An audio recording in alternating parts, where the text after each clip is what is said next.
তার যে ভ্যালু এবং দূর দূরান্ত থেকে লোকে তার কথা শুনতে পাবো, তার গান শোনার জন্য, তার দেখবার জন্য মানুষ ভিড় করতে লাগলো এবং আস্তে আস্তে তার মনে অনেক রকম ভাবনা চিন্তার উপায় হলো। কোনো একটা দরকার হলো, বাঘের দরকার হলো, সে শিকার করা অন্যায় ছিল না, বাঘের চামড়ায় না তাকে বলি দিল, বাঘ হয়ে গেল। রাক্ষস দরকার হলো, রাক্ষসের উপমান্যে করা হলো, সমাপ্ত হয়ে গেল। এইরকমভাবে নানা উপকরণ যেটার মধ্যে ঢুকতে লাগলো বা তার কাজের মধ্যে তার যে পারফর্মিং আর্ট যেটাই করলো তার মধ্যে ঢুকতে লাগলো এবং অত্যন্ত জনপ্রিয় হলো রাশির কাজ। তার এই জনপ্রিয়তার কথা ভাসতে ভাসতে ভাসতে ভাসতে ওনাদিক সোলনের কানে গিয়ে পৌঁছে এবং সোলন বলেন তুমি প্রজ্ঞান মানুষ, ভালো মানুষ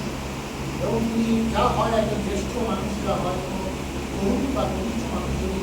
ভালো কাজ করেন তাহলে জ্যেষ্ঠ বা তরুণ মানুষের এটা উচিত যে তাকে এগিয়ে দেওয়া, তার কাজ জনমানুষের কাছে প্রচার করা। ঠিক সেই ভূমিকাটাই সোলন দিলে এবং সোলন তার তার পারিষদদের বললেন যে আমি ইতিহাসের কাজ বা কাজ দেখতে ইচ্ছুক,